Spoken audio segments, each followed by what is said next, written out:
Good afternoon, everyone. My name's Joanne Bissetta. We're just going to wait a couple more minutes for folks to join us from the waiting room. You are in the Solar PV and Battery Energy Storage Model Bylaw webinar. If this isn't the webinar you're supposed to be in, feel free to leave.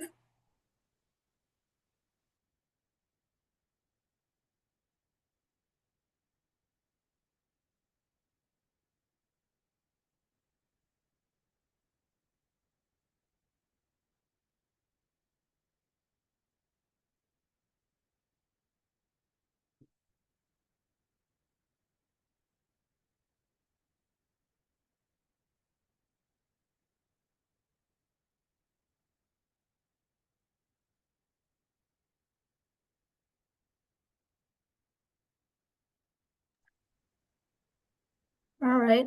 Good afternoon, everyone. My name is Joanne Bissetta. I'm with the Department of Energy Resources. Welcome to our webinar. I will be joined by my colleagues in arms from SEA and TRC. They helped us develop these model bylaws. If you want to go to the next slide. Terrific. So I'm representing DWER, the Green Communities Division, and we, for a number of years, realized that we really needed to update our model solar bylaw that we provide for municipalities as a template, as well as we needed some sort of battery energy storage bylaw. Based on the results of the 2024 Act passed by Governor Healy and the recommendations from the Commissioner on Energy Infrastructure, Siting, and Permitting, we embarked on this journey to develop the model bylaw. We hired Sustainable Energy Advantage with team members from TRC, Synapse, and Laura Olton Associates to develop these model bylaws. For this webinar, we're going to talk a bit about the policy context, how we've involved stakeholders and how we will continue to involve stakeholders, and then go over some key attributes of both model bylaws, and then dig into some of the weeds of the model bylaw language. Next slide, please. So the key goals, obviously, is we want to provide municipalities with clear and appropriate standards to regulate solar PV and battery energy storage in their communities, as well as have them be in alignment with state goals and regulations. Speaking of regulations, many of you may be aware that the Department of Energy Resources now has a Clean Energy Siting and Permitting Division, which has been undergoing its own public process for some draft regulations pertaining to clean energy siting and permitting. That's the reference of 225 CMR 29. A lot of the language in the model bylaws you will see refer to these regulations, so we want to make sure we continue to be in alignment. Also, the model bylaws contain contextual notes, call-outs, suggestions that municipalities may find useful in terms of trying to decide which attributes of the bylaw they want to include in their own local bylaws. And with that, these are templates, obviously, so there's certainly room for revision, modifications based on your municipality. These model bylaws were posted on DWER's website on October 6th, and we are soliciting public comment now, as well as written comments through November 14th, and there'll also be some further stakeholder sessions. Next slide, please. These bylaws obviously weren't created out of air. There were some intensive interviews with a variety of stakeholders ranging from solar and battery storage developers, environmental conservation organizations, planning commissions, folks at the UMass Clean Energy Extension, planning board members, Mass Municipal Association, to really get a sense of what sorts of areas of consensus there would be, and also areas of further discussion and deliberation.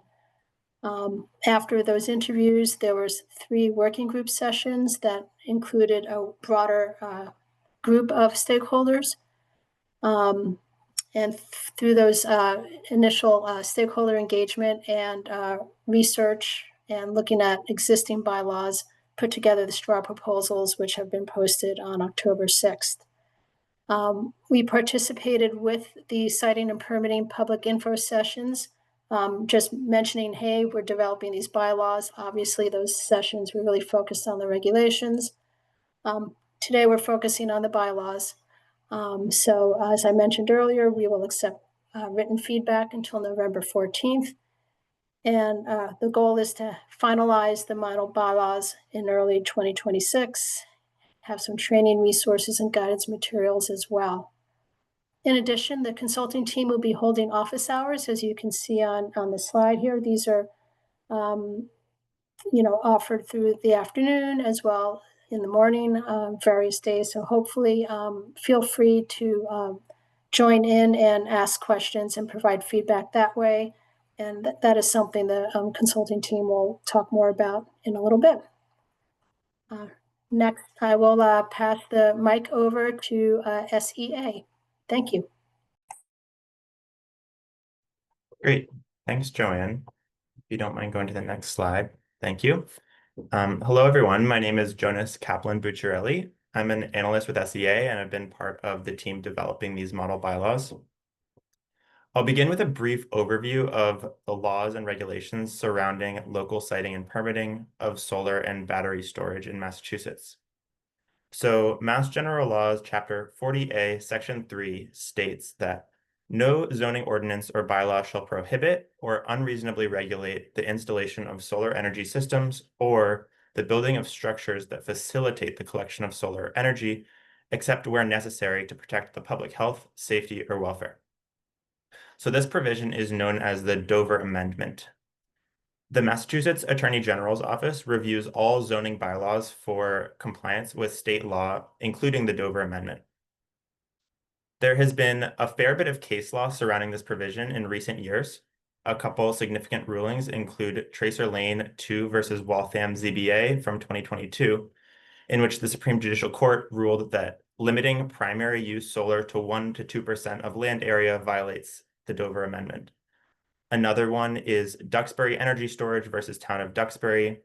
That was this year, 2025, in which a Massachusetts land court found that standalone battery storage is also protected by the Dover Amendment. In 2024, Governor Maura Healey signed the 2024 Climate Act. The long name is an act promoting a clean energy grid, advancing equity, and protecting ratepayers. And this law requires that municipalities complete permitting for small clean energy infrastructure on a 12-month time frame. Small clean energy infrastructure is defined as generation up to 25 megawatts, storage up to 100 megawatt hours, and transmission lines up to 1 mile on a new corridor and up to 10 miles on an existing corridor. Clean energy facilities above these thresholds are permitted by the Mass Energy Facilities Siting Board. The 2024 Climate Act also directed DOER to develop standards for siting and permitting of small clean energy facilities, stating that local governments acting in accord with these standards will be considered to be in compliance with the Dover Amendment. So next slide. So in September, just last month, as many of you know, DOER released draft regulations for small clean energy siting and permitting, implementing the directives of the 2024 Climate Act. These regulations must be finalized by March 1st, 2026, and the regulations propose an effective date of December 1st, 2026, by which municipalities must have a consolidated permitting process in place. DOER and other state environmental agencies have also released a set of draft guidelines fleshing out the specifics of implementing these regulations, and they're all linked in this slide. The model bylaws that we're discussing in this webinar today, one for solar, one for battery storage, provide an example of a municipal bylaw that would comply with the 2024 Climate Act and its resulting regulations and guidelines. These model bylaws also provide a series of explanatory notes to provide broader context on issues pertinent to local zoning for clean energy, including alignment with other state regulations such as noise and stormwater management. Next slide. So we'll begin by discussing features common to both model bylaws. So in both model bylaws, there's a section on pre-filing requirements, which primarily references the pre-filing requirements for small clean energy specified in DOER's regulations and the accompanying pre-filing guideline. The draft bylaws as written don't add much to that. Both draft bylaws contain similar provisions governing the site plan review process, including a list of required documents, abutter notifications, and emergency response planning. Site plan review for projects subject to by right zoning may impose reasonable conditions on the project, but cannot unconditionally deny a project. Towns have more flexibility for projects subject to the special permit process, which will be discussed later. The model bylaws also contain a provision allowing towns to waive site plan review requirements as they deem appropriate, allowing towns flexibility to ease regulations on a case-by-case basis. Next slide, please. So some design standards which are shared between the two bylaws include limiting lighting to what is required for safe operation and facing lighting downward to prevent light pollution where feasible. Visual screening practices in both of the draft model bylaws must comply with DOER guidelines and, where reasonable, minimize visual impacts on neighboring properties and rights of way through the use of vegetation, fencing, berms, or any combination of those. The draft bylaws require installation of fencing for any facilities, solar or storage, that require site plan review. For solar facilities, the use of wildlife-friendly fencing is encouraged. While some municipal bylaws recommend that utility connections be installed underground, the model bylaws as drafted recommend against such a requirement unless there are site-specific reasons for undergrounding. The bylaws also extensively reference compliance with DOER's guideline on public health, safety, and environmental standards, as well as its guideline on common conditions. Environmental standards that are common between the two draft bylaws include minimizing the clearing of natural vegetation to what is necessary for project construction. We'll also note that the DOER regulations provide a framework for municipalities to impose environmental mitigation fees on projects which are found to have environmental impacts over a certain threshold, but that process is governed by the DOER regulations and guidelines rather than the zoning bylaws. Next slide, please. So the model bylaws require any solar or storage facility to be maintained in good condition and to maintain access for emergency vehicles while it's operating, so after the permit has been issued. Any increase in project footprint or capacity, or any other major modifications that are made after a permit is issued would trigger a new permitting process. Additionally, in the case of a change of ownership, the project owner must notify the town. For the decommissioning and abandonment of solar and storage facilities, developers must provide a surety upfront to cover the cost of removal, which would be adjusted upwards over the project's lifetime to account for inflation. In the event that a project owner would abandon a facility, the bylaws would allow the municipality to enter the property and decommission the site using the surety funds. So that's a brief overview of elements that are common between solar and storage, and now I will turn it over to my colleague for solar-specific elements. Thank you. Thank you, Jonas. So my name is Cal Brown. I also work for Sustainable Energy Advantage, and now we're going to discuss some elements that are specific to the draft solar model bylaw. Some key provisions outlined here are the size thresholds for different types of solar, a model use table for municipalities, different tiers for the solar treatment, the use of overlay districts in municipalities that may want to employ that tool, and setbacks for solar. So here you can see our proposed use table for different types of solar and common various zoning classifications. Generally speaking, we draw a distinction between primary use solar, where solar is the main or exclusive use of a plot of land, and accessory use solar, where the solar is not the main land use on any given parcel. In general, accessory use has an easier permitting pathway, while primary use solar has more criteria placed upon it. In that same vein, the larger a solar facility is, the more zoning scrutiny it goes through, and projects in residential or agricultural zones have a higher threshold than those in commercial or industrial zones. So most building mounted solar that does not present land use conflicts is by right, whereas large solar facilities must go through a special permit process. So here we have the zones for solar that are generally aligned with these SMART categories, with anything above 25 megawatts being in the EFSB jurisdiction. One of the elements that we've heard a lot about from cities and towns is the potential use of overlay districts, and it's something that we want to hear more from stakeholders about. They're potentially a great tool to treat solar differently in different areas of a city or town, especially when there may only be one zoning category in some of the smaller cities and towns across the Commonwealth. But cities or towns still may want to point out preferred sites within their borders for a kind of easier permitting pathway. While still kind of aligning with the Dover Amendment protections for solar. So for instance, there was a recent land use court case where a municipality tried to say that solar could only be located within a overlay district that represented around 2% of the town's land, and that was struck down by the land court as being too restrictive.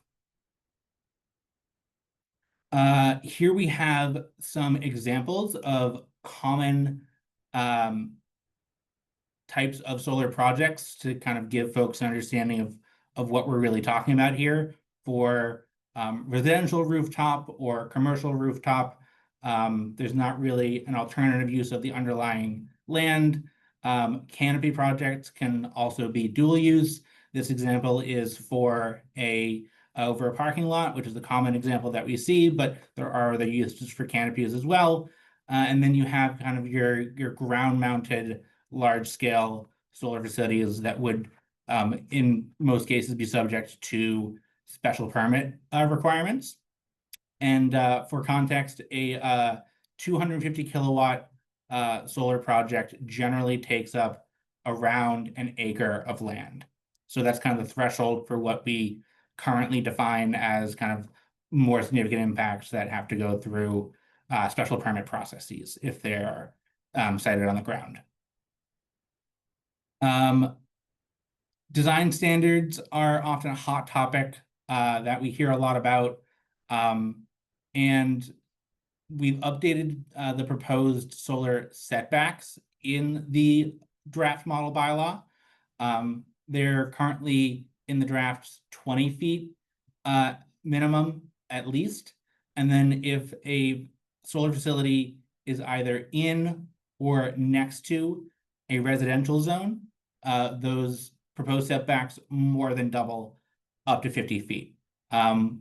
We understand that these are just draft model bylaws, and municipalities are going to want to tailor these setbacks to their own kind of land use desires. But we did want to kind of put forward a starting point for stakeholders to consider. And then importantly, and as Jonas kind of already alluded to, the solar facility owner or operator does have to comply with signage requirements in other areas of the zoning bylaw, and they have to update their emergency contact information so that if something does happen at a facility, everyone knows who to get a hold of in quick succession. So now I'm going to turn it over to our friends at TRC, who are going to talk about elements of the battery storage bylaw. Thank you. This slide is presenting a few of the key elements we're going to be talking about in slides below. Unlike solar, we didn't have an existing model bylaw to jump off from. So we're going to begin with a brief overview of the information and research that was done to find a jumping off point for a model BESS bylaw. We'll be talking about the tiers of BESS that we developed, a little discussion on primary and accessory uses, standards for the design, construction, operation, and decommissioning, fire safety and emergency response coordination, and decommissioning requirements. Next slide, please. As I mentioned before, we did not have an existing model BESS bylaw, and so we looked at the following information to find a good jumping off point. That included existing local BESS bylaws from cities and towns, both within Massachusetts and from other states. We've used a pool of about 15 bylaws to see what towns had developed on their own, or if they had used some other model bylaw. We looked at model bylaws that had been developed in other states, such as the New York State Energy Research and Development Authority's model bylaw, and a model bylaw that was developed by BESS developers, the American Clean Power Association. We looked at studies that related to the current state of local BESS requirements that included work from the Pacific Northwest National Laboratory, pardon me, and a little closer to home with some Massachusetts-specific research was a presentation that was done on the state of affairs approximately 18 months or 24 months ago by the Clean Energy Group and the Clean Energy State Alliance. The National Fire Prevention Association Standard 855, and I will talk more about that specifically shortly, and input from stakeholders that included local regional planners, BESS developers, and environmental advocacy groups. Next slide, please. As I mentioned, a lot of research went into NFP 855. First of all, the NFPA, or the National Fire Prevention Association, they are a association of fire and safety professionals that provides safety standards for the aid in development of local and state fire codes. So they had some wonderful ideas about how we should be looking at BESS from a safety perspective. And the NFP 855 is their standards for energy storage systems. This standard doesn't include just batteries, but that is its primary focus, but it does include other types of energy storage systems. Other things that it does is establishes setbacks for installations, requirements for fire and detection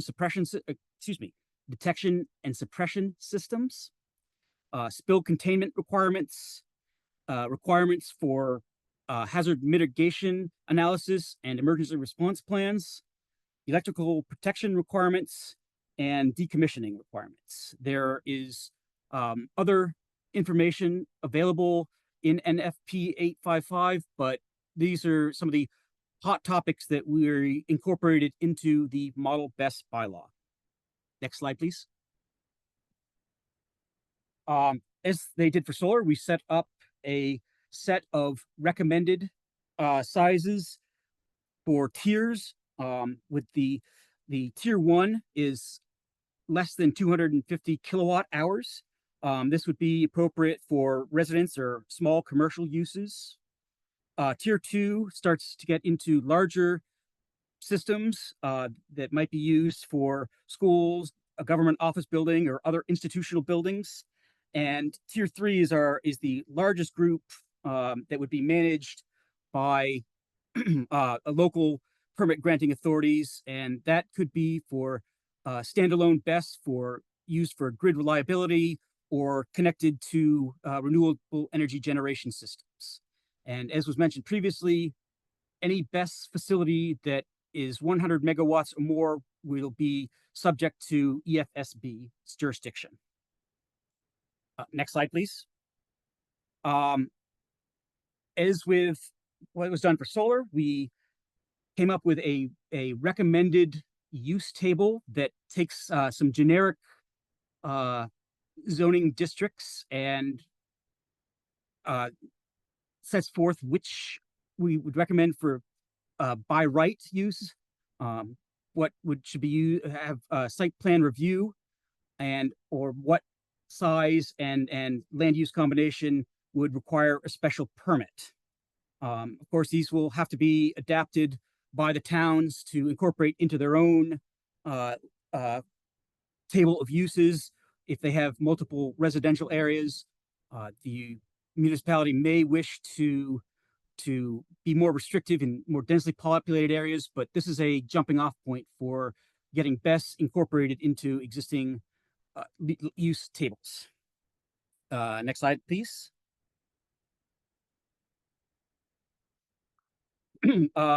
Here we have just to give you a scale of what we're talking about. The tier 1 is the residential and small commercial.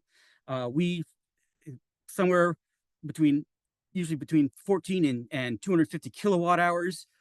These are going to be your small battery packs that are installed in a garage or a utility room. Your slightly smaller or slightly larger tier 2 for commercial and small standalone. And as I said, likely to be used in something like a school or other institutional building. And tier 3 are the much larger systems that would be used for grid stabilization or used in connection with some other power generation. Quite typically, they will be used with solar generating facilities. Next slide, please. Here we just have just to give you again a sense of scale. This is a battery energy storage system that has been installed recently at a school, an elementary school in Groton, Massachusetts. Just a few battery packs and servicing the school campus. Next slide, please. As I mentioned, primary use are standalone BESS, where the main or exclusive use of the property is going to be the BESS. We kind of split off a couple of types of accessories that were building integrated BESS. This is going to be a BESS facility that is installed on or adjacent to the building or structure that the BESS will serve, excluding buildings constructed for the primary purpose of housing a BESS installation. And we also called out in the model bylaw co-located BESS. These are going to be BESS that are located next to or developed directly within the boundaries of a proposed or existing generation facility, such as a solar field, some other power generation station, electric substation, or other similar facility. And again, that those don't cover all accessory uses. So there is also the accessory of other installations where there is already some other intended or existing use. Next slide, please. For the setbacks, pardon me. For the setbacks, for the BESS model bylaw, left it at the default setbacks that have already been established in the municipality's zoning bylaws, so didn't offer any change to the front, side, or rear yard setbacks. I would like to note that in addition to these setbacks, the model bylaw requires a minimum distance of 10 feet between BESS equipment and combustible materials. And this is something that did come out of the NFP 855 standard. For signage, it's similar to what they had required for solar. And we have signs that meet a certain standard, that's the NCZ 535, and it will include the type of technology associated with the facility, special hazards that are associated with the facility, the type of fire suppression system, and 24-hour emergency contact information. Next slide, please. The fencing requirements are similar to what was expressed for solar.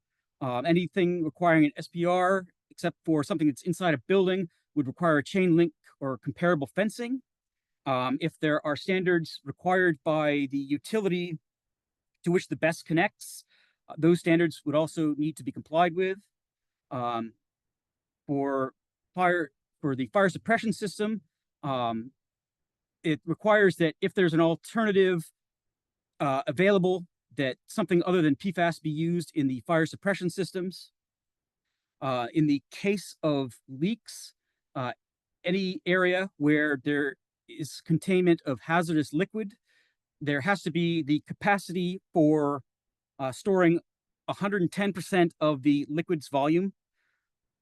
And for noise, we have the BESS must comply with the noise regulations at 310 CMR 7.10 and any local noise bylaw or ordinance. And just for informational purposes, 310 CMR 7.10 requires that a certain weighted range of noise not increase by more than 10 decibels. Next slide, please. For fire and safety, both in the bylaw itself and the guiding notes that accompany the bylaw, the current safety standards and laboratory certifications that would be important to know for development of BESS are included. And we, as has been noted, we have looked a lot into making sure that the BESS does comply with what is put forth in NFP 855. And the second point, we do recommend in the guidelines in the model bylaw that the town adhere to these standards in NFPA 855.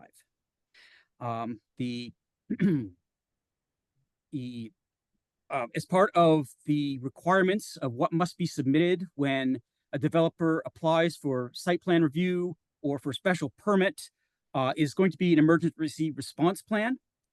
This emergency response plan will provide firefighters and other emergency first responders with information necessary to minimize their risk when dealing with an emergency situation at the BESS facility. And next slide, and I believe I'm turning it back over to SEA at this point. Yes, thank you very much, Adam. Appreciate that presentation from TRC. Now we're going to talk a little bit about what to expect from the rest of this process.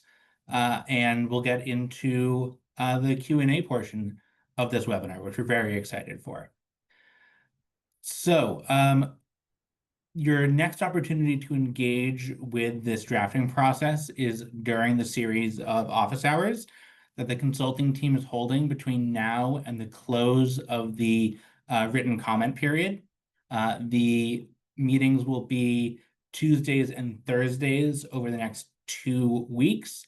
There are links in this presentation. This presentation will be shared by DOER after the conclusion of the webinar. The consulting team will also be sending out an email with the specific links to the office hours as well. These are dropped by. Feel free to give us a heads up if you are coming ahead of time and if you have any questions. But the links you should be able to pop in during the windows of time and chat with the consulting team. As already been mentioned, November 14th is the deadline for written comments on the model bylaws. And then we do plan to publish final model bylaws after we've digested the comments and done our revisions sometime in early 2026.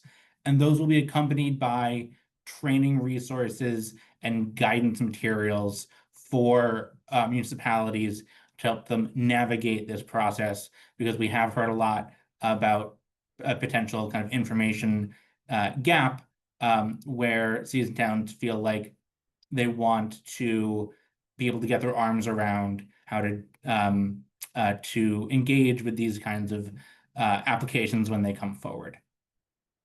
And then, as mentioned, the statutory deadline for the DOER Siting and Permitting Division to finalize its regulations is March 1st, 2026, with a December 1st, 2026 proposed implementation date. I would note that the model bylaw we are drafting is separate from the siting permitting regulations, but they are meant to dovetail together, as we've said before. Sorry, skipped ahead there. So next up, we have some proposed hot topics or questions that we particularly want to solicit stakeholder input on.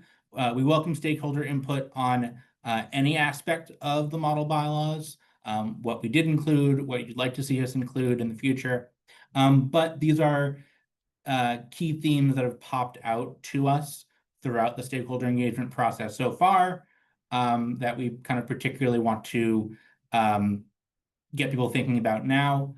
These include kind of the design and environmental standards, the decommissioning and maintenance requirements in the model bylaws, the size thresholds and proposed use tables. And then we do know that fire safety is something that is on the top of mind for a lot of stakeholders. And so we specifically want feedback on how we can make those the best that they can be. We just have, again, posting the proposed use tables for solar and BESS facilities for people to digest, and in case we need to go back and reference them quickly in the discussion here. But now we want to open up the floor and hear from the webinar attendees.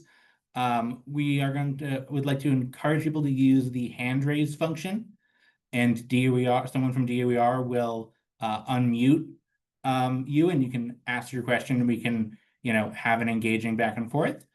You're also welcome to use the question and answer function as well, if that's something that you're more comfortable with. And I see that we may have some things in the chat already. Yeah, Carl, do you want me to just kind of pose the questions to the team that we have in the Q&A box? Yeah, and then we'll just take it as we come. Sweet, thanks. But folks, if you want to raise your hands, I think we can start that queue as well. Yep, we've got a couple. All right. First question to the team is, are there any concerns for municipalities that don't have any of these bylaws in place, but are allowing all of these types of solar and BESS installations? Yeah, I'm happy to take that one. I think that we really intend this to be a resource for cities and towns, and if they don't have the zoning in place for these types of facilities, this is intended to be something that can be adopted wholesale. If cities and towns are comfortable with what we've put forward, it's also a starting point. If cities and towns want to take bits and pieces that they like and adapt pieces that maybe to fit their particular towns better. I think that there might be some cities and towns out there that don't have zoning in place but have facilities going up, and I think that both the planning boards and the solar industry in general probably want the kind of certainty that having a zoning bylaw in place could provide.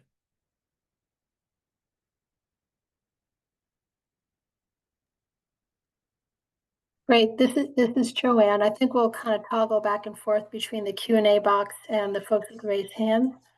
Michael Del Chiara, I'm going to unmute you, and or you can unmute yourself. Got it. There you go. Thank you, Joanne. I'm Michael Del Chiara. I'm on the planning board in Shutesbury, which is in Western Mass. I did submit comments, and if we have time, I can answer some of your specific questions, but I think two things. One's actually a question for Joanne, which I submitted a question about, but in the siting and permitting division regs, it says there's going to be a model small clean energy infrastructure facility permitting bylaw that's going to outline how the local government representatives will be identified, and then how they'll do the work, since this is all within the construct of a consolidated permit paradigm. And so I'm wondering if that's going to be a separate bylaw, or if these two bylaws are supposed to point to it. But in either case, if it is a third bylaw, I think these two bylaws should be referencing that, since it's an integral part. So that's sort of one thing. And then I just want to introduce this other concept, which again, I think there's an active interplay between the bylaw development and the siting and permitting regs, because you're referencing them and they're referencing you. I'm sort of thinking about this as I don't usually term things, but I'm calling it an umbrella of compliance, because in the solar and BESS bylaws, it's very light on the special permit components. And there's also things in the notes that say municipalities can do X, Y, and Z if they want to. I think what's important to remember, a statute basically says if municipalities follow the regulations of DOER, which parenthetically we don't have a choice about, will be considered complying with the Dover Amendment. And so this umbrella of compliance that I'm thinking about is both for siting and permitting and for you all doing the bylaws, that you create this umbrella whereby it's clear that if municipalities do things that are not identified in the template, so that show up in your notes, for example, that they're deemed compliant with the DOER regs. Otherwise, they're outside of that protection and could be sued for being against the Dover Amendment.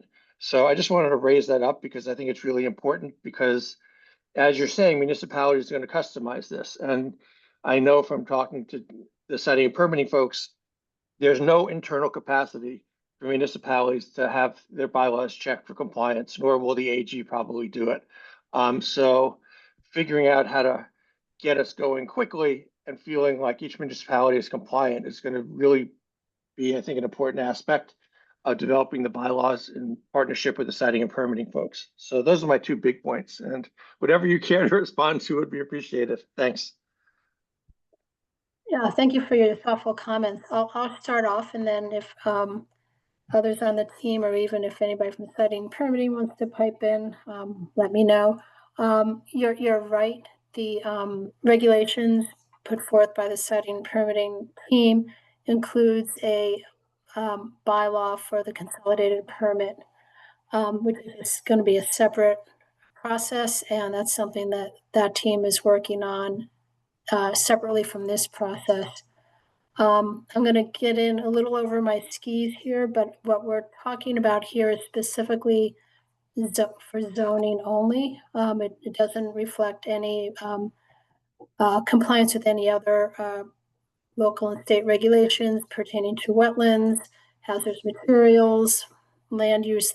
Well, this is land use, but this is going to be under the umbrella of the consolidated permit. So if somebody submitted an application for a facility, it would have to still be approved by all the local boards and authorities, but ultimately there'll be one permit. And I don't know if anybody else wants to add to that. Yeah, I'll jump in a little bit. My read on the distinction between the DOER kind of regulations bylaw and the model bylaw that we're putting out here is that DOER's version is going to be mainly about process. It's going to be how the kind of the order of operations works and the workflow happens. What we're trying to address with these model solar and storage bylaws is the what, the actual, you know, content of what might planning the authorities having jurisdictions would grapple with while doing the processes laid out by DOER's bylaw. And I realize that there is confusing because we both call them bylaws, but that's my initial read on the distinction between the two of those. And you know, this is a model bylaw. It kind of sets out a starting point. We know that there's going to be customization. You know, I'd call it, I guess, a penumbra of acceptability, right? There's you know, if we're confident that if you adopt what the final bylaws say, you'll be in compliance with the Dover Amendment, etc. But and we know that folks are going to want to make changes, and it's just going to be kind of up to the AGO and the courts to sniff out exactly where that line is.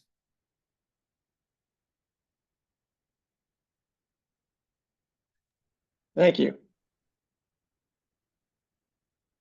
Great. Thanks, Cal. I'll hop in with the next question. This one is for Joanne.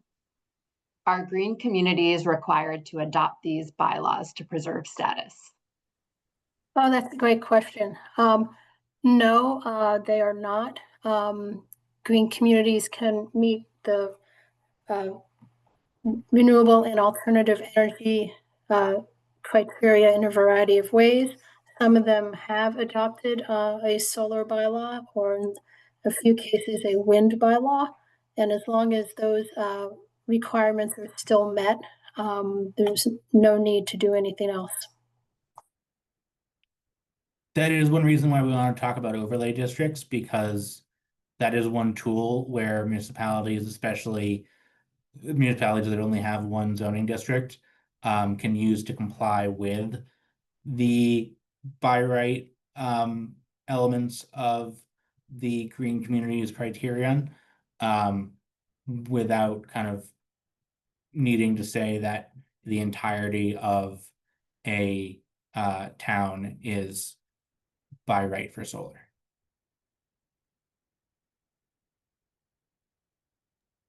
All right, I'll take the next hand raise. Jeff Weston, please ask your question.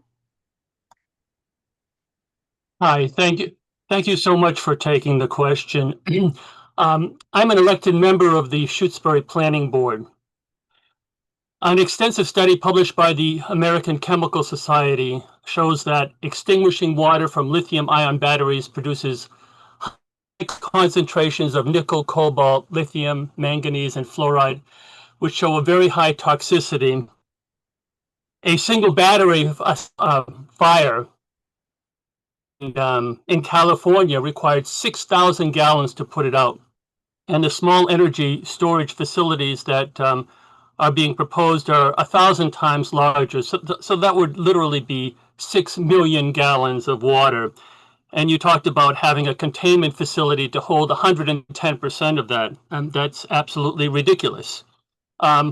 We're one of the 8 towns that borders the Quabbin Reservoir, one of the largest unfiltered water supplies in the United States. It's the drinking water, as you know, for about 3 million people, and being part of the Quabbin watershed means that we have both surface and groundwater flowing from our town into the Quabbin. We have a single tanker in our town for 3,000 gallons. So I don't know how this could possibly be safe. We really need your assistance to help us protect our water supply, as well as the water supply of the Quabbin and Atkins reservoirs. Although a lawsuit against our solar bylaws has been withdrawn, it may be refiled in the future depending upon what you write in your final draft. I can tell you with all certainty that the safety and purity of the water from the Quabbin is not all guaranteed. And that's my feeling about it. Energy storage systems with lithium batteries should not be placed over aquifers or near public or private water supplies, where they could endanger the drinking water of Massachusetts residents. It's just not possible to protect water supplies from when lithium ion fires occurs, especially in our town that is 90% forested. Thank you.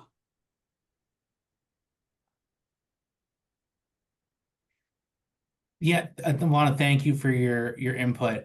It's something that we're taking very seriously. I think one clarification, and Adam, back me up here if I'm wrong, is that the leakage containment would be for liquids that are inside of the battery energy storage facility in case there's like a crack in the casing or things like that. So it wouldn't be 110% of water used for fire extinguishing purposes. And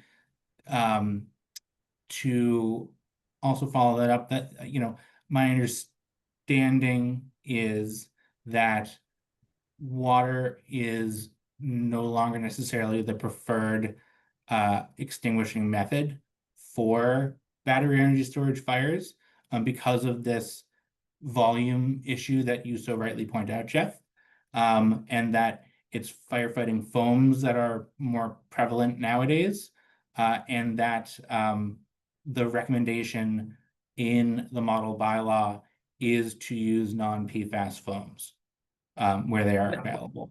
Let me jump in on a few Yes, things please. there. First of all, regarding the containment requirement, yes. So the containment requirement is primarily for liquids that are contained within the system normally, right? So it's the liquid electrolyte in a flow battery, or if you have a lithium system that uses glycol coolant, for example, you would have to be able to contain that.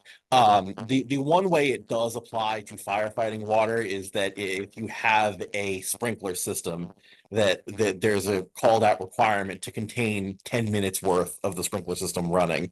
It naturally would not, if you have a system out in the field that doesn't have a permanent sprinkler system, require you to be containing however many millions of gallons of water. That's thing one. Thing two that I will say regarding fire suppression is that there is a lot of moving parts on this. Generally speaking, NFPA 55 does still recommend using water simply because it has greater cooling capacity than anything else. And if you want to prevent a thermal runaway incident from spreading, that cooling capacity is very important. Dry agent foams can extinguish flames, but they don't really provide the cooling capacity necessary to prevent thermal runaway from spreading. That said, regarding the potential for that water when used to then produce contaminated runoff, another thing that does come into play here is that in many cases, the recommended practice for dealing with a fire incident is actually not to apply water to the affected container directly, but rather simply to apply water to surrounding areas to prevent the fire from spreading, and then to let the to let the affected container naturally burn itself out. if that can be done safely. And this would then change the profile of what that water is going to have in it, because now it hasn't been sprayed on the battery fire directly. Appreciate that, Anthony. Thank you. Now, if I can jump in and address the last question about watershed protection districts. I know that some towns have created an overlay district that would be like a water supply overlay district. And I know the town of Hadley passed a battery storage bylaw in the last 1 or 2 years that basically prohibited large-scale energy storage on its watershed overlay districts, which I think they covered about 40% of town land area, 40 or 50%, and that passed muster with the AGO as Dover Amendment compliant. If the town, if it was trying to regulate all groundwater and there was some overlay district that took up, 98% of a town's land area, I think that would legally be a different story. But it's certainly a tool that towns have used to do, a watershed protection district in a certain part of town and regulate storage appropriately on that. In that district. And then I'll I'll also just chip in with one yeah. last thing, that these battery energy storage facilities would still need to comply with the DOER siting and permitting regulations and site suitability criteria. And those include a restriction on BESS in Zone 2 wellhead areas, and the site suitability criteria potentially allows a city or town to reject a facility based upon site suitability score. Am I still on? Yes. There you go. Yeah, first of all, 100% of our town is dependent on our aquifer. We have part of our town feeds right into the Quabbin.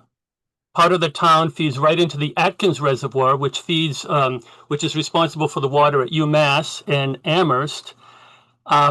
And I don't think that all towns should be treated equally in this situation, in that our 90% forested town, again, because we're part of the Quabbin watershed, does purify the Quabbin. Our aquifers and surface water goes into the Quabbin. And I really think you should look at the 8 towns that protect the Quabbin differently from the other towns, in that it's really the lifeblood of Boston. I mean, for example, you talked about doing the solar laws in looking at New York, but New York City has protected over 156,000 acres in the Catskill watershed since 1997. And really, your department should be looking to do the same thing for the Quabbin. We are not all the same in terms of protecting water. And there have been, I'll just be brief here, though there are no estimates for the cost of purifying the water for the Quabbin, there was one that I handed out to you, actually sent to you, about purifying the water from the New York system, and that would be a system that requires like $10 billion and $100 million a year to manage. So I really think you should not look at all the towns as being identical, because Shutesbury serves a very important purpose, as do the other 7 towns that surround the Quabbin, to supply clean water to Boston. So please take a look at the different towns. Thank you so much. Thank you so much, Jeff. And we look forward to reading your comments. Thank you.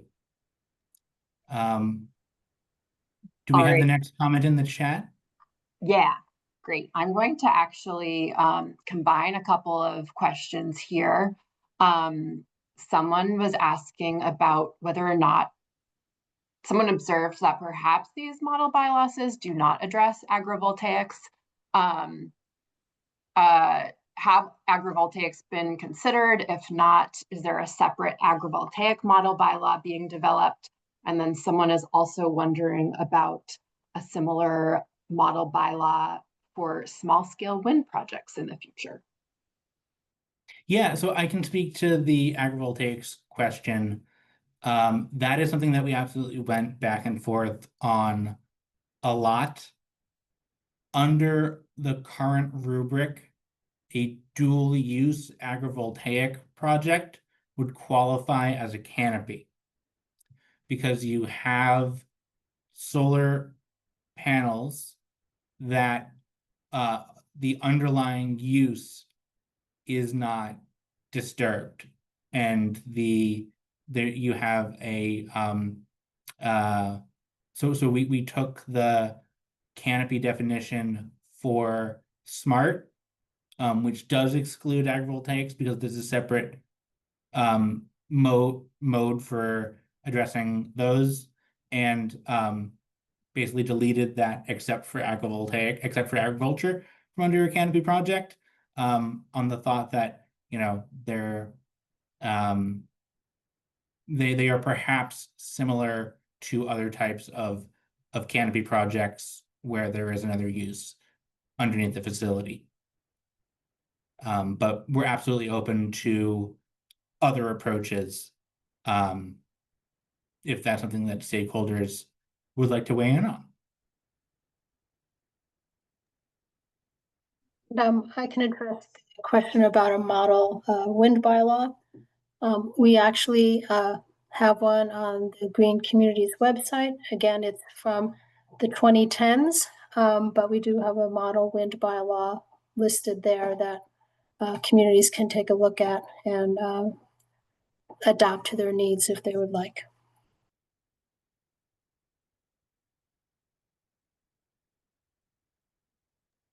All right, going back to raised hand, I see Russ Haney is next. Thank you.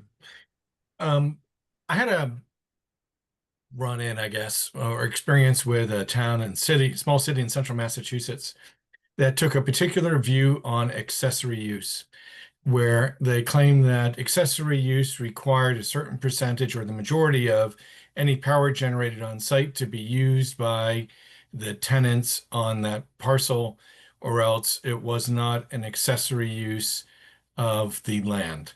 Where, you know, accessory use is generally defined as something that's incidental to the main purpose of that parcel or that building or whatever operation is going on.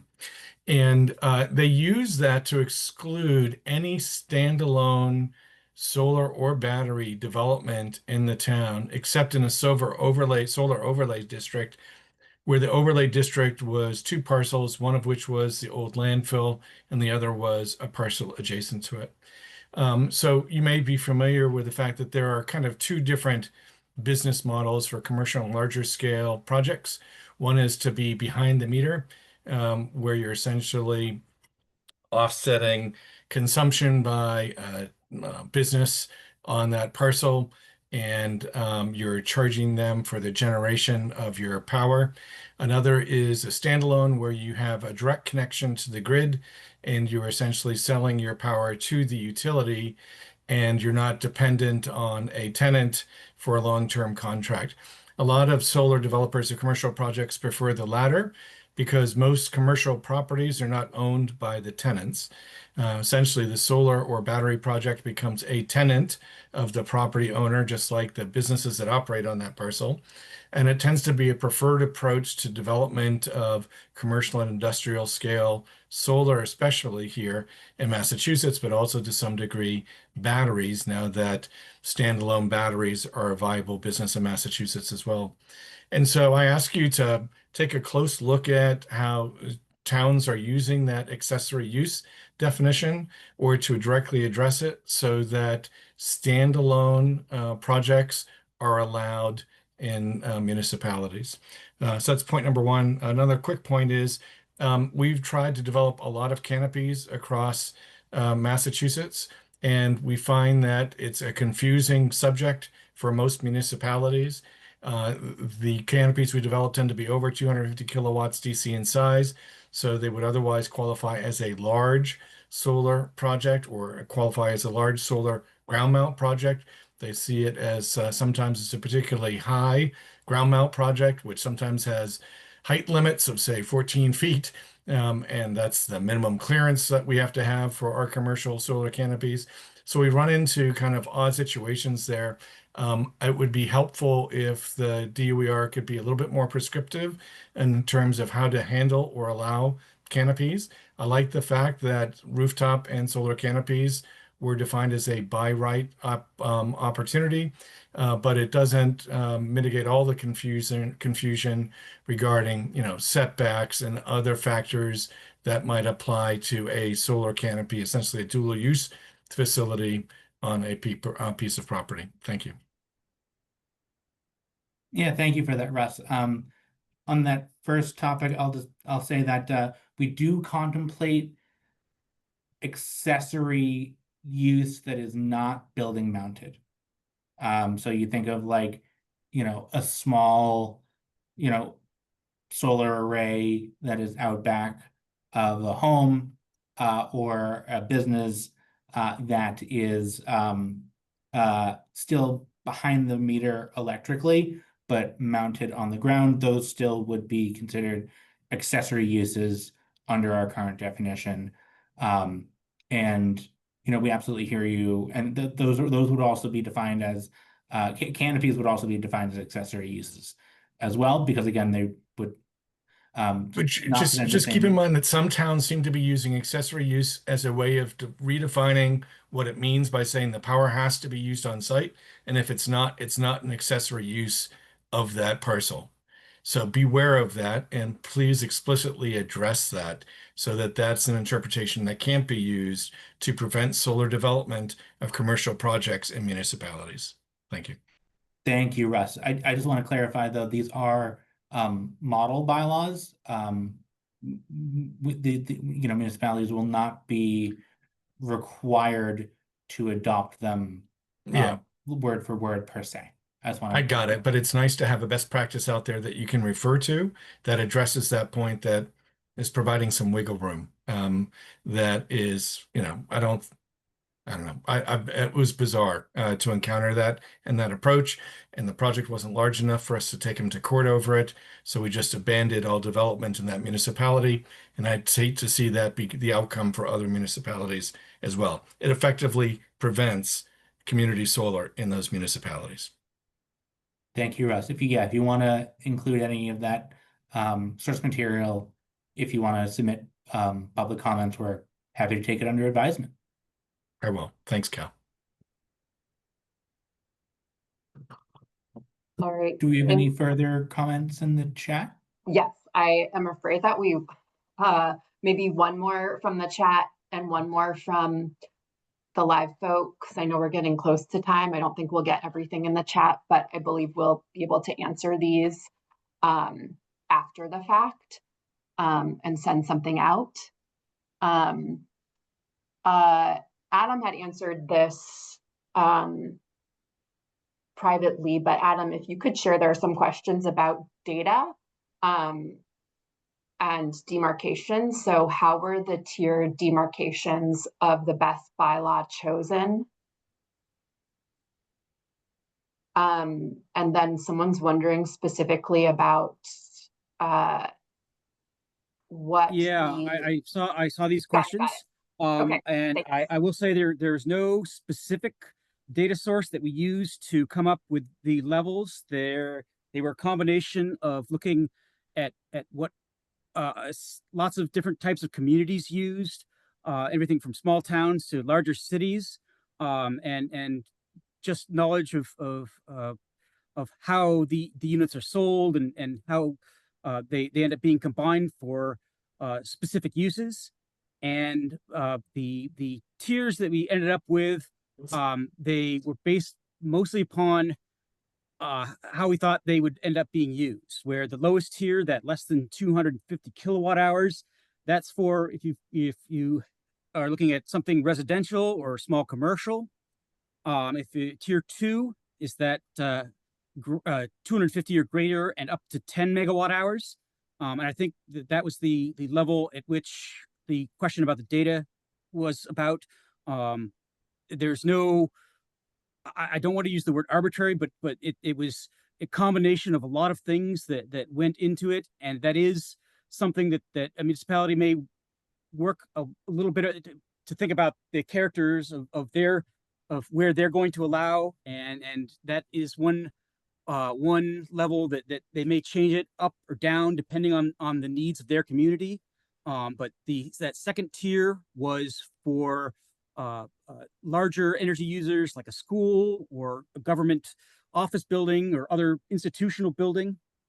And then the tier 3, that largest is we're starting to get into the territory where they are maybe used in conjunction with some other utility like solar farm power generation, and that they would be used to store the energy during the day and use it at night or something like that. So that's the way that the tiers for the BESS were developed.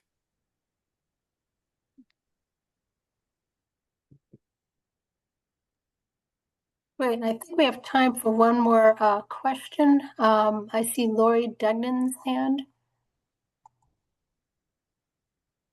Hi, Lori Degnan. I'm on the Charlton Planning Board.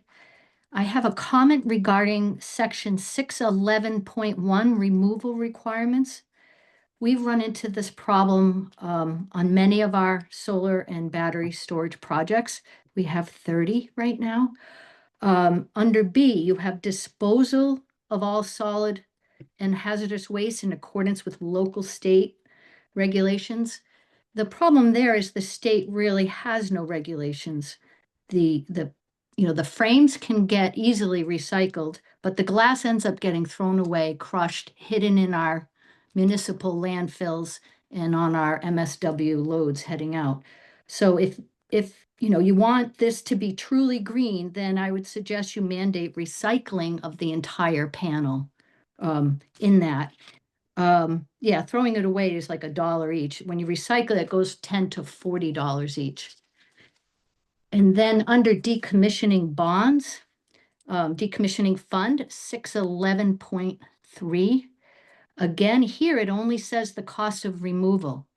Your 2014 guideline was very vague as well and only had removal. So majority of the bonds we saw in Charlton are only removal and not the recycling of the product and the shipping to the centers. So that will double the price of the bond. And again, the town should specify what form they want the bond in. We follow the 2014 guideline verbiage, and our attorney let the applicant choose the form. So we wanted some in cash and some in an insurance surety, but they fought us on that. So if people out there, I would press for a % cash in an escrow following the parcel number. With 30 of them, we can't keep up with who owns the lease. So having a little bit of cash to go after the bond when we need it, we're going to need that for attorney's fees. Anyway, that's just what we've hit so far. Thank you. Thank you, Lori. We're always looking to sharpen our pencils on that. And I know decommissioning is something that we've heard a lot about both with the DOER regulations and through this process. Really appreciate your feedback from the lived experience. And, we're absolutely going to take another look at that. And it's also something that we definitely want to put out as part of the guidance materials is more detail on best practices. Yeah, keep it green through the end. Yeah. Thank you. Okay, we are at time. I want to thank everybody who came out today and made yourselves heard on this important issue. Please, if you would like, come to our office hours. I can put those up on the screen again. And there'll be an email coming out about our office hours. And we look forward to reading all of your comments come November 14th.